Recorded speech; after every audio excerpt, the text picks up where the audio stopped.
Well, it's that time again. It's time for your Tao of the day. Welcome to Friday. This is the last one of the week. I usually do these Monday through Friday, so I am excited to come in and Tao of the day with you. If you have a number between 1 and 81, give me join me, and then look, we got Subud Kabadad right away. Roman, how are you? It's been a while since we've chatted. Hope you're doing well.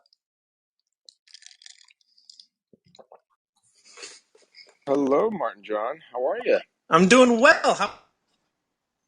I'm doing fantastic. Thank you. I was like, I got to get him now because every time I try to get in, there's somebody there talking, or you're a popular guy. So I figured I'm going to come in with my favorite number. Can you hear me? I can't hear you right now, but maybe that's me. I don't know. Or the Oh app. Oh, no, there you are. I don't know. Now Yeah, now I can you hear got you. me. Yeah, Okay, good, good, good, good. So, what's your number? two. Two. Is that your favorite number? Yeah. Wow, that's a good number right at the beginning of everything. Mm. I'm assuming you're familiar with the Tao of the Day, yeah? Yeah, I mean, sort of. I've listened in to your conversations. Yeah, I haven't read the Tao myself or haven't studied No, any of no, it, no, but no. Yeah, that's not familiar with it. necessary. Yeah, Yeah. So what I do is I'm gonna read through this, and then we'll go through it line by line, and we'll just talk about how it resonates. sounds good. All right. Great. When people see some things as beautiful, other things become ugly. When people see some things as good, other things become bad. Being and non-being create each other. Difficult and easy support each other. Long and short define each other. High and low depend on each other. Before and after follow each other. Therefore, the master acts without doing anything and teaches without saying anything. Things arise and she lets them come. Things disappear and she lets them go. She has but she has but doesn't possess. Acts but doesn't expect. When her work is done, she forgets it. That's why it lasts forever. So I want to check in. Did you hear all of that, or was it choppy, or what's going on? I heard everything, yeah, Oh, and beautiful. Good.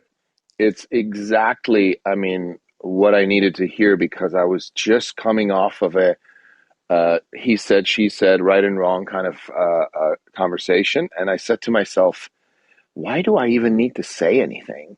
Literally, that was going to be the title of my next talk here on wisdom, and and then I saw you pop up. I'm like, yeah, I'm going to go in there. So I totally, I mean, yeah, it just cemented again what I've been feeling for the last few months, where whenever I feel the need to be right somewhere, or whenever I feel the need to have to prove something or jump in, or when I'm irritated, righteous, it doesn't go anywhere. No, it doesn't. And we're going to go through this line by line, and we're going to see this in the first lines. But by responding, you create a place to have resistance, Hmm. right? You create that. Like, right. And I mean, you have it in you already, but the responding in the outward world, right? Responding in the manifestation creates a space in the manifestation to to create your wrongness. In order for you to be right, you have to be able to experience the wrongness. And that's what we see in these first lines. When people see some things as beautiful, other Mm, things become ugly. mm. Yeah. How do you, I don't know if it's too soon to ask questions if you want to go through line by No, no, line no, no, first. no. This is a conversation. Yeah, go on. How do you, I don't want to use the word justify, but I can't think of a better word. When do you justify taking a stand for something that's based on a value versus trying to be right? Right. I think I've answered it for myself, but I'd like to hear I think you so. Yeah, yeah, see. yeah. Uh, Yeah. Let me look really quick. Virtuous.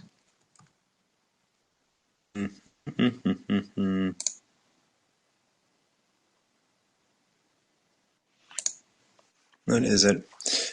So do me a favor. Repeat that. Repeat the question. I lost it for a second. Sure. Yeah. Yeah. No worries. when do you justify taking I'll add a word, a strong stand, Mhm. a planted stand for something over uh, proving to be right, Yeah. right? So a stand is a really, like, I don't know that one should take a stand. A stand is an active sort of thing where you are not yielding, right? The idea of taking a stand is to not yield.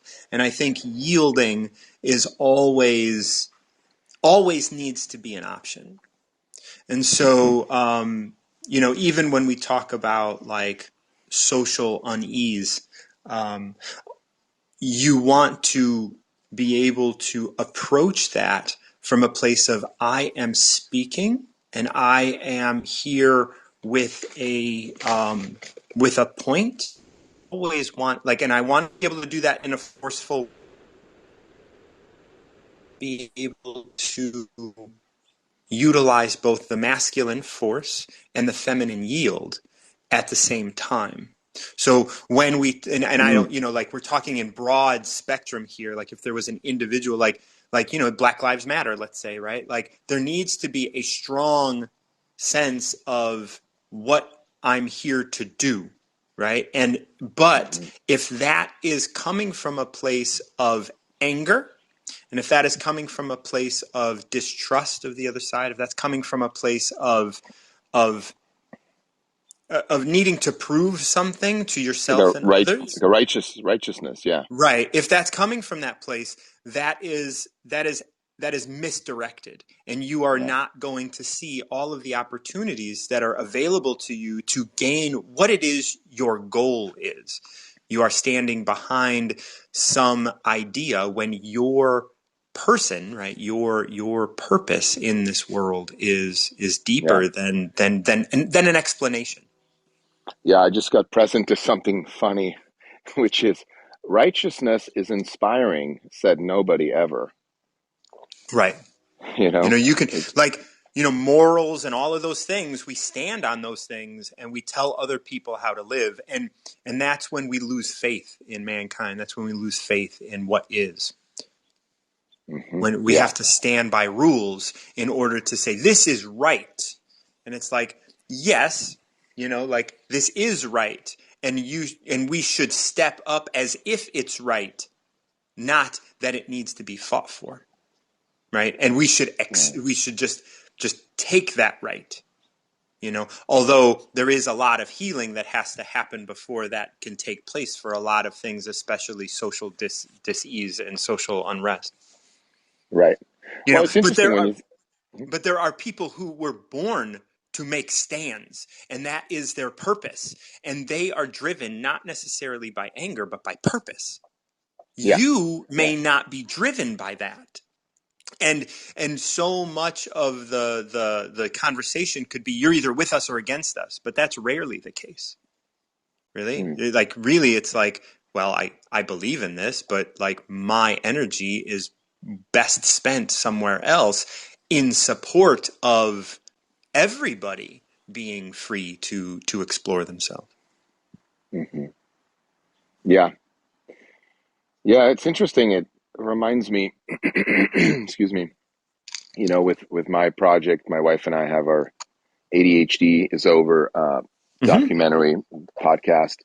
And we've been on a 7-year research journey, and we've had our own son diagnosed to see what they say, and that sort of kicked that off. And we have seen tremendous changes, and we went down the road less traveled, the non-medication. The child is not the problem. Parents are the ones that could take responsibility to transform the environment kind of approach, right? And Mm-hmm. what we're seeing is so powerful that I felt at one point parents need to know that the alternative option is even more fruitful than the sort of temporary band-aid of medication and quick fix treatments or whatever you want to call it. Yeah. And Just so, treating the symptoms rather than the root. yeah, exactly. And so nobody will ever really know the root. I think that's the whole point. Nobody really knows what life is about or the purpose of the universe. But uh, you know, I feel like not a day goes by where I don't question myself and say, you know what? I could just be with my son and just be an amazing dad and raise him to be the unique self he is. I don't ever have to tell anyone about this, right? But part of me, being a master communicator, is like, no, I have to, meaning my purpose is to speak it out loud, is to share it. But what I'm learning is not to come from righteousness, but to come just from the stand, from a value, from a stand, from a purpose. So that's why this message is perfect for me. Yeah. See, because this next line is when people see things as good, other things become bad. You see your purpose as good, which is where the righteousness comes from, and then you Hmm. see Hmm. the pharmaceutical industry, and you see the industry, the profitable industry around ADHD, and you say, "Whoa, that's bad." But the thing Yep. is like you both exist together, and Yep. and Yep. that pharmaceutical part is part of you as well. Like there is a part of you that dips into this bad, Yeah. that dips Yeah. into this judgment of bad, and your need to calm and quell that judgment that is within you supports this good, and that's where your righteousness comes from, because really there is nothing wrong with the pharmaceutical, like medicating everybody, like that's what they do. And our life isn't here to judge other people's actions. It's just to choose our Right. own. And so once you judge theirs, you're actually doing that from Right. there Right. is a space. There is a space where you can allow them to do what they do and it not be in conflict with what you do. It's not Hmm. about Hmm. another, it's not about an alternative option. It's about an option, right? Yeah. It's not in comp. Exactly. And I don't know if I lost you or you That's lost me. Oh, there you go. oh, did we? I You went into the matrix, but I'm not sure if it's you or me. It's always hard to tell. oh yeah. Can you hear me? Um, I can't hear you. say, can you hear me? No, you can't hear me. I might have No, to start now I this can't. talk over. Um, Now you can. Like I don't know Now I what's can hear. going on. Yeah, no, I can Okay, hear well you. I'm just Um, gonna do I this. was go for it. Yeah, I just wanted to say the last thing is that I know all this, right? Like the struggle is always to remind myself daily or moment to moment that we can coexist. We come from love. We come from offering it to people, not forcing people, not making them right or wrong. And that daily reminder, just like this Tao that you were reading, is sort of what I'm dealing with currently, and it's beautiful because I get to go in and out, in and out, in and out. Yeah. And those are all just reminders. And the in and out is a normal experience. I mean, we come in and out of consciousness. Right? We don't have a seamless string of consciousness. Like Yeah, every second, maybe we come into consciousness 50 times, let's say, or whatever, right? Like it seems, it's kind of like a film, just individual images. yeah, And that's kind of how we experience consciousness.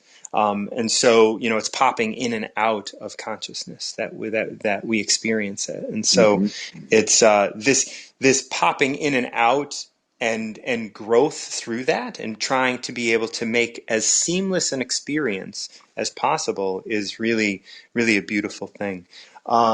yeah, So I'm going to read this next thing. Being and non-being create each other. Difficult and easy support each other. Long and short define each other. High and low depend on each other, and before and after follow each other. All of those things showing opposites, right? And hmm, that relates back to the when you create one, you have to have the other. These are two sides yeah. of the same coin, and it's such a great way I, of kind of wrapping that up. I love this, and what I hear is contrast. Without contrast, right? Right.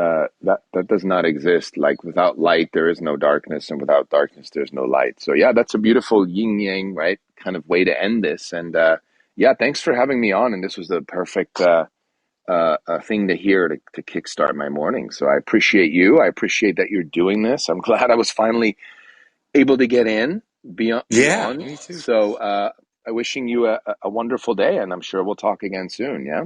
Yeah, well, I haven't been able to get on and listen to as much as I want, but I do enjoy wisdom, and I'm on it every day. So I'm looking forward to crossing paths again. Yes. Awesome. Thanks, Martin John. Be well. All right, thank you. And it's so great that the magic of the Tao always comes in and gives us exactly what we need and exactly what we want, what we're looking for, and our perception, our perceptions and the way that we see things and the way that we experience things. When a number comes to you, and Roman picked his favorite number, and I'm sure if he were to come on again, he would look and he would see if there was another number for him. And I think that picking his favorite number today and not picking something out of picking something random or picking something that was elsewhere. Inma is gonna join us in a moment. Inma is such a light. I'm so happy to have her. Inma, how are you? Hello, hello. Hello, my dear. How are you? I'm good, and now even better. Oh, thank you for that. I feel empowered. So, Yeah. I know this is like, are you picking your children up? What's going on with you No, now? no, I already did. So now I Okay, just came wonderful.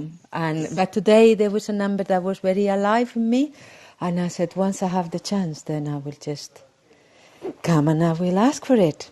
Yes. What is your number? It's 17. 17. I Yes. feel good about 17. How are you doing? I am doing beautiful. I finished up with a client today, which is why I'm coming on a little later. And when I work with clients, I only work with them 4 times, and she is making some amazing strides in her life, and I am so excited for her. And I can't lie. I'm really proud of myself and the work that I do. So Wonderful, yeah. wonderful. So I'm going to go ahead and read this. When the Yeah. master governs, the people are hardly aware he exists. Next best is the leader who is loved. Next, one who is feared. The worst is one who is despised. If you don't trust the people, you make them untrustworthy. The master doesn't talk, he acts. When his work is done, the people say, "Amazing. We did it all by ourselves." This is beautiful. Absolutely beautiful.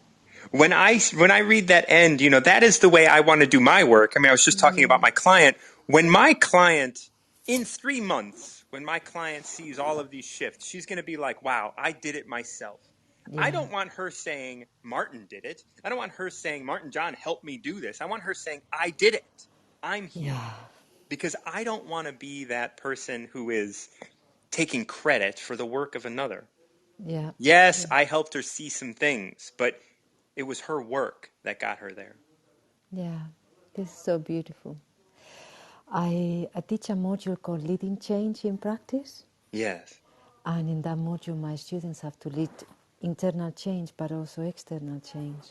Yes. And they have asked me to now to give a presentation to the to the council at the university. But I was going to tell them I don't teach students. I create a kind of a hold space for them to do. So Yes. this number was perfect because it just reinforces that this is the way. This is Yes. the I'm going way. to read this through again with you, one line at a time. Inma, thank you so much for joining me again.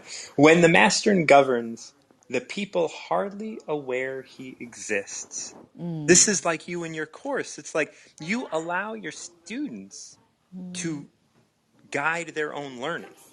Yeah, yeah, completely. And you don't have to take credit, and you don't have to give tests, and you don't have to do all of those things that make it so you have to prove you are worthy. If anything, when I'm reading the portfolios, many times I'm in tears and have Yeah. goosebumps. Yes. I'm learning from them. That's right. Because we are all both teachers and learners and students all at the same time. The next best is a leader who is loved. And this is interesting because it goes into three different kinds of leaders. The next best is a leader who is loved. Next, one who is feared. The worst, one who is despised. So let's look at this in terms of teachers. Like, the best teacher is one that allows the students to hardly know that the teacher exists. It's almost like the teacher is just there, as a consequence. It's not foregone that the teacher is leading the course. The course is being led, and the teacher happens to be there. This is the best. This is the master teacher. Yeah. The next best is the one who is loved. Because when you can be loved, like you can get people to do things. Yeah. Yeah. The next is the one who is feared. Because fear can get people to do things as well. But it is more out of alignment. And the worst is one who is despised. And why do you think that is? Because then it's not really a leader. He may be managing people, and people will do just those things as long as it's visible. That's But then right. as soon as they disappear, it's funny because I'm a lecturer in leadership. Yeah.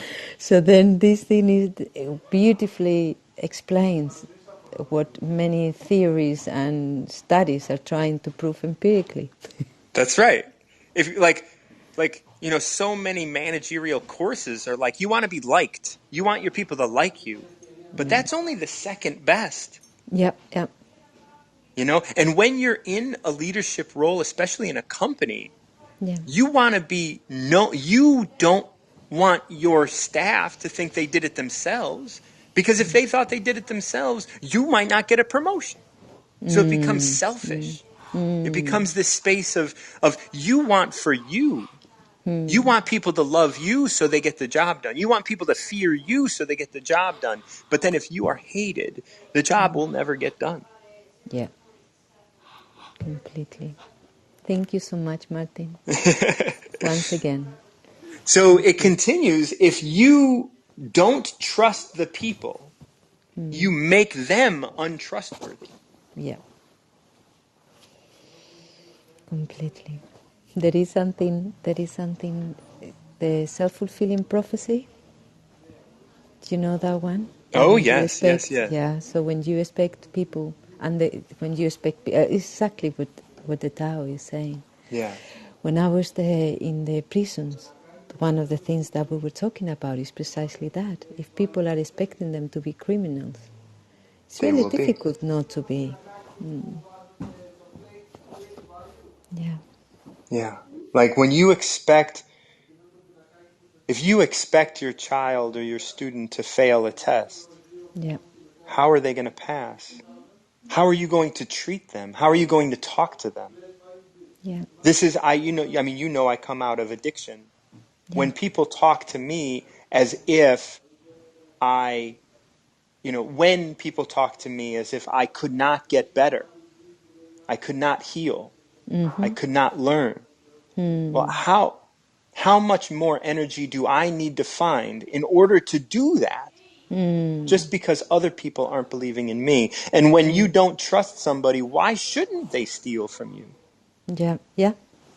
Yeah. That's such a good point. And when we talk to students and we think, you need the motivation of loving me to learn. You need the motivation of fearing me to learn. You aren't trusting their God-given talent to learn. Completely. And they can learn without you. Yes. Yes. It's so beautiful. It's such a great way of putting it. And that's what this line of trusting people, making them untrustworthy is really wrapping up. Yeah. Again, thank you once again. And talking about addictions, I think a few people may be becoming addicted to your time with the Tao. Well, And it's like, okay, when is Martin going to come? I need the fix. I need the Tao. There's always, and that's something, I mentioned when we started, I work with my clients 4 times because of that, because I don't want them to become codependent Yeah, or yeah, addicted to yeah, getting help. yeah.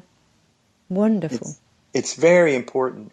The wonderful. last part of this 17 is the master doesn't talk, he acts. When his work is done, the people say, amazing, we did it all by ourselves. And that's what happens in your class, in your course. They Yeah. walk away thinking that they built this. It wasn't told to us. We didn't love her and do an act. We didn't do a task. The teacher didn't say anything, but we learned. Wonderful, Mm. wonderful. Thank you Inma, again. it's so beautiful to connect with you. I love it when you You. come on and pick a beautiful number like this, and then it relates to everything that's going on. So Yes. I so appreciate you. And the same to you. It's wonderful you are doing this. Wonderful, wonderful. Okay, Thank you again. you have a wonderful weekend, and we'll be in touch next week Yes. on hopefully we'll see you on Monday or Tuesday for the Tao. Yes. You know. Okay, all Bye. my love. Have a wonderful weekend. Same to you. Love. Bye. What a beautiful way of talking about 17. It just came up so naturally. The work that she's doing, the work that I'm doing. And then I do also want to point out that Emma said people may be becoming addicted to this. And she says that with a smile, but I also want to recognize that it's true. You can look to something to help you get through. And it's true. This may be something that that gives you an emotional boost. And if it does, well, I'm glad, but I also want you to recognize that that's not an emotional boost that you need. Like, you can provide that. And I would be happy to facilitate you in any way to helping you, like, learn how you can provide that. I work with clients one-on-one, like I mentioned. I also am on Instagram, and if you are interested in having the Tao text, I would be happy to send you the link to the website that I use that holds hundreds, not hundreds, but over 100 translations of the Tao. And you can look at different translations. The translation that I use most frequently is Stephen Mitchell. I believe he translated it. It was published in 1988. Stephen Mitchell is a Tao scholar as well as the husband of Byron Katie, and they have done work together on the Tao as well. The Tao it translates to the canon of reason, and when we look at the two verses that we looked at today, it's about how can we live reasonably, right? As a master, and a master, as a master governs, what does that look like? How do you govern your life? You are the master of your life. How do you govern your classroom? You are the master of a classroom if you're a teacher. How do you govern the people under you if you are a manager or a CEO or someone like that? Like this is about how to be in that position of governing from a place of reasonableness, right? A place of being reasonable. We also looked at two today, and two, look if I can find it, talked about how defining short, in order to define short, you need to have the experience of tall. In order to define thin, you need to have the experience of fat, right? All of these things follow each other. And the way Roman stated it, without contrast, you can't see anything, right? Like if everything was just bathed in white light and there was no contrast, no darkness, you wouldn't be able to decipher one thing from another. And this is about living reasonably. Like, you have to reasonably understand that you are creating bad when you create good. This is why I always kind of shy away from the idea of, like, let's go out and be happy. Well, happiness is all fine and good, but in order to be happy, you have to have experienced sadness. And you can't have one without the other. And so contentment, um, neutrality. Those are the things that I like to embrace. I like to embrace things that don't necessarily have a space of positive or negative, right? Like just being content with the way things are. And that's something that the Tao states quite a bit as well. Nobody else is coming up. And if you have a number between 1 and 81 and you want to share it with me, we can go through a chapter of the Tao. Otherwise, I'm going to go ahead and pick a number, and 68 popped out at me. So I'm going to go ahead and go to 68. Interesting that there's something interesting about this, but I will take that into my coffers, and I will look at that.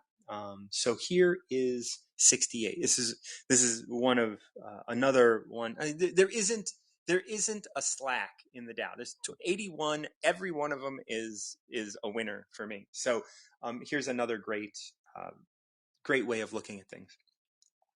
The best athlete wants his opponent to be at his best. The best general enters the mind of his enemy. The best businessman serves the communal good. The best leader follows the will of the people. All of them embody the virtue of non-competition. Not that they don't love to compete, but they do it in the spirit of play. In this, they are like children and in harmony with the Tao. So I want you to, like, many of you may be sports fans. I do follow a soccer team, although I haven't followed really religiously. This month I've had an opportunity to follow a little closer, and it's been fun. And I always think about this as like the best athlete wants his opponent at his best. I do. I don't necessarily want my team to win only. I want my team to be challenged, and I want my team to improve. That is important to me.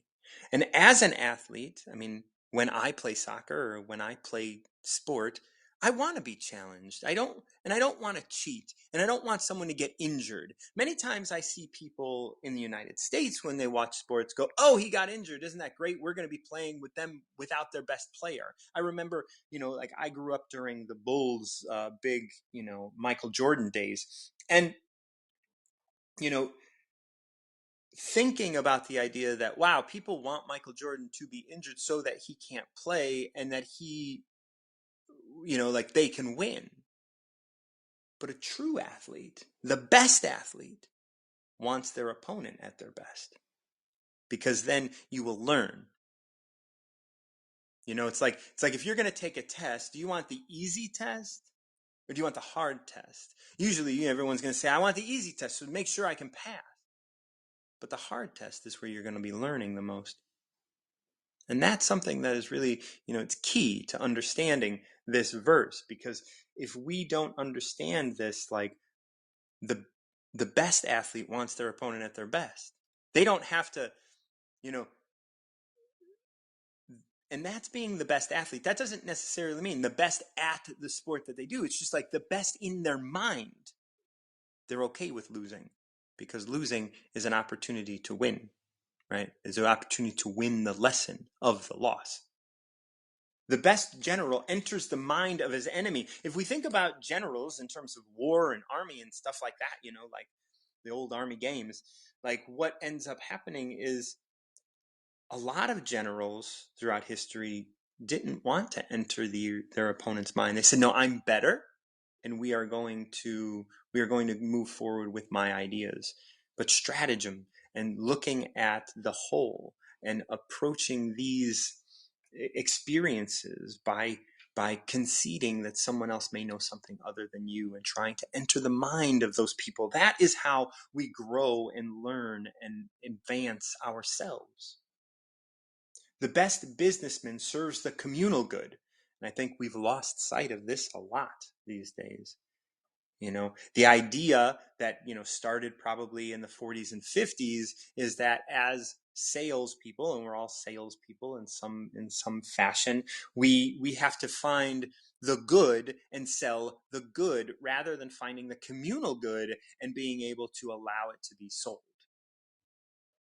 Right? We try and create a story that people will will embody.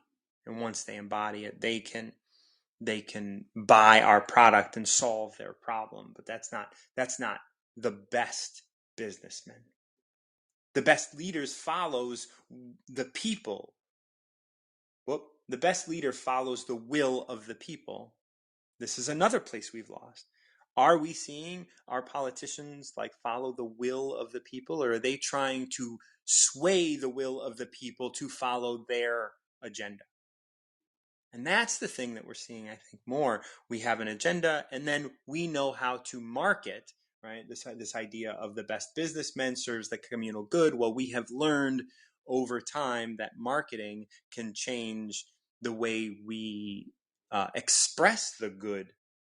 And by doing that, we get ourselves into this quagmire of, changing the people's will in order to match ours. And I think that is something that we've run into in politics recently, is we want to sway the will so that we don't have to serve the will. All of them, all of these things, the best athlete, the best general, the best businessman, the best leaders, all embody the virtue of non-competition. Imagine having politics that doesn't have competition. Imagine sport that is play. Imagine war that is curious. All of these things, right? The best general, the best businessman. Imagine a market that isn't based on competition, but it is based on the communal good, that is based on the good of the people. All of them embody the virtue of non-competition. Not that they don't love to compete, because we all do, and we should. Competing is essential here, but it is not what we're embodying. We're not embodying the competition. We're not trying to get one over on our competitor because they're hurt right now. We're not trying to win by slamming or otherwise, downplaying our opponent. We want to buoy our opponent because we are here together, not competing, but looking for the common good. Because we do love to compete, and that's important. But they do it in the spirit of play. Right? Like as soon as something is at stake, we lose the ability to play. We lose the ability to be curious. We need to be seen as the best. We need to be, cloaked as the best. But that's not the way it is at all. We don't need that. What we need is to play, and play at living. Living is such a game, and it's so beautiful to be able to play it. But we can so easily, start a bad stratagem, which can put us behind the 8 ball pretty quick. In this, and he means the spirit of play, they are like children and in harmony with the Tao. And that's it. Like, how many of you can be like a child right now and be open to the possibility of everything that's going on around you? To be like a child, to be playful, to see all of those competitive moments as a way of growing in yourself. That is beauty. That is where we are. And when we are masters, we become the best athletes. Maybe we're not the most winningest athlete, but we are the best when we can play. When I play sport, when I play anything, I always look at the idea that, like, without you, I cannot play. Without you, this game can't exist with me playing it. I play cribbage quite often with a beautiful friend of mine every week, and they have more of a competitive nature to them. And so when they lose, it's hard. Well, it's harder. Like, it's not that it's not hard for me. I mean, losing, like, I remember one time I lost every game we played that day. And that's rare for me. And it did affect me a little bit, and I got to work through that trigger and those things. But it's so important to understand that, like, without her, I could not play. And so losing is just an option. It's an option that arises when I decide to play. And that is such a great way of existing. That's such a great way of being present. Because you know what? Whether I win or lose, the two sides of the same coin, I've gotten to play. And that's what's important. Right? And that's why we can be like children. I remember as a child, like, playing video games with my dad. We played pole position on like the Atari or something like that. And he would beat me every time. And I never won. Never. Playing pole position or chess with my dad. And what I learned was that, okay, well, maybe I won't win, but I can play. And I can connect with my father, which wasn't something I did. It wasn't something that was very, it wasn't something that existed. Like, I didn't have a lot of opportunity to do that other than those times. So I did those things, right? I played pole position and lost, and I played chess and lost, and all of that's okay. And it's okay because I learned that playing was the point. Winning was something that my dad got off on, and that was fine. All right. Well, if anybody wants to come on and pick a number between 1 and 81, I'd love to go through another Tao. I usually like going through about 3 or 4 a day. This one was great. I've never read this one on this format of the Tao of the Day, on wisdom. So I really appreciate everyone who has contributed and listened. And this is Martin John. I am the host. This is a Recover Yourself production. And until next time, keep recovering yourself.